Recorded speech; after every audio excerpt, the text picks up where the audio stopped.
Okay, today we're looking at how to solve some square root functions. Our objective right here. I can solve square root functions.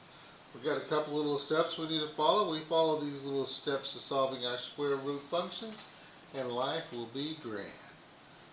So in step number one, the first thing we got to do before we can do anything else is we have to make sure that we isolate the square root. The square root has to be all by itself before we can go and finish these things. And we'll look at some of those as we go through our examples. After we have it isolated, we want to go through and square both sides. We're going to raise both sides to the second power. Square both sides. And at that point, we're going to solve for x, or whatever variable you happen to have. Then we have to remember to always check your solutions. Because sometimes we could have extraneous solutions or solutions that do not satisfy the equation properly. Okay? So, isolate the square root, square both sides, solve for x or your variable, and then go back and check the solutions for each. Looking at that, our first example we have right here,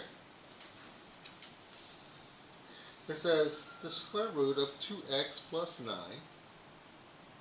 minus 5 is equal to 0. So the first thing I need to do is isolate my radical, my square root.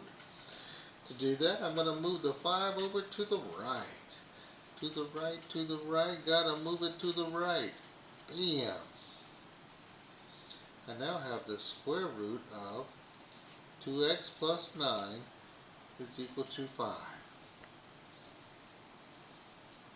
At this point, we're going to go through and we're going to square both sides.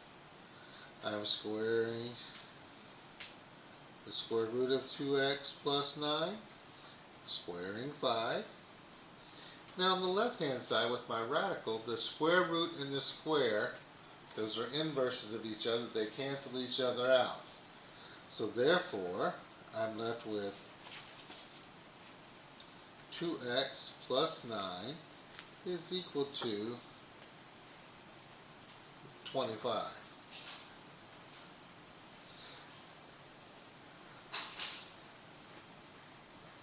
Two x plus 9 equals 25. So to solve this, we have a nice little two-step equation. Move that 9 to the right. My 2x is hanging out over here. And now I have 16. I divide both sides by 16 by 2. 16 divided by 2. And I get x is equal to 8. Beautiful. I need to go check it and make sure it works. So to check it, I'm going to go plug it back in. Working for Glade, go and plug it in, plug it in. That's what we got to do. So I'm going to have the square root of 2 times 8 plus 9 minus 5 equals 0. The square root of 16 plus 9 minus 5 equals 0. The square root of 25 minus 5 is equal to 0. 5 minus 5 equals 0. 0 equals 0. Yes, it does check. Bueno.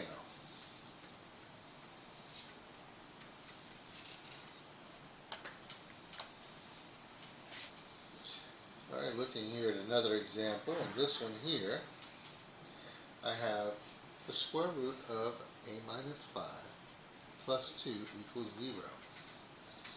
So, according to my steps up there, I got to isolate. So I do minus 2 minus 2. So I now have the square root of a minus 5 is equal to negative 2.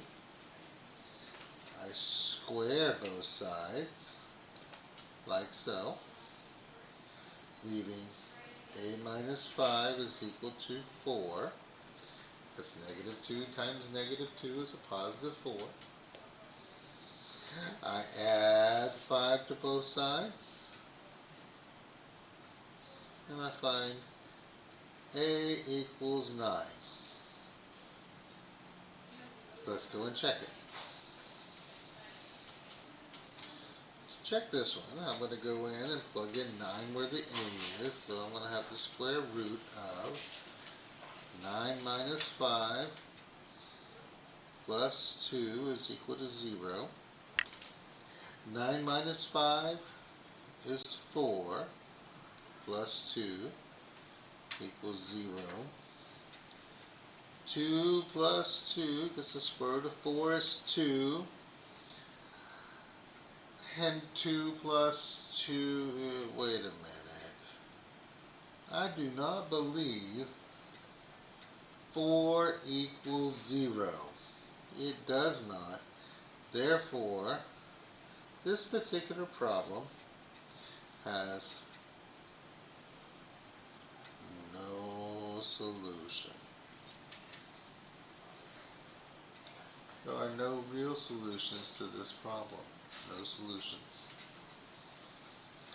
So, at this point right here, I could have looked at this and said, hey, I got a radical equal a negative, and come to that conclusion without going through all the steps.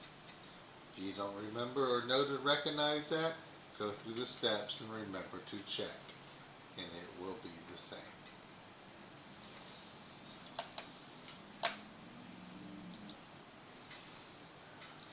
In our next example here, we have a radical on both sides.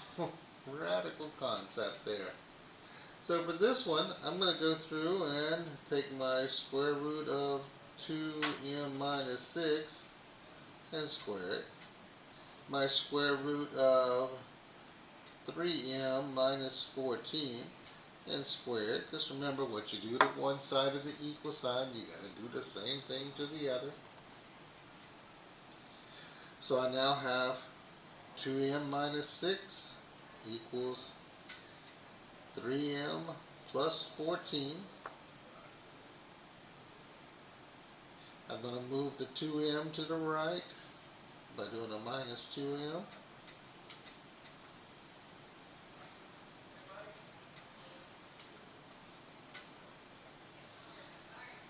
This gives me m minus 14 is equal to negative 6. Then we're going to take and move my 14 to the left, to the left, to the left. We got to move it to the left, to the left, giving us 8 is equal to m. Woohoo! Now let's check it though. We always need to go back and check these. When we go and check this one right here, I'm going to go the square root of 2 times 8 minus 6 equals the square root of 3 times 8 minus 14. I now have the square root of 16 minus 6 equals the square root of 24 minus 14. This gives me the square root of 10 equals the square root of 10. I do believe those are the same thing. So there is our final answer. Solving square root functions. Isolate the radical, our square root. Square both sides. Solve for your variable. Don't forget to go back and check your final solutions.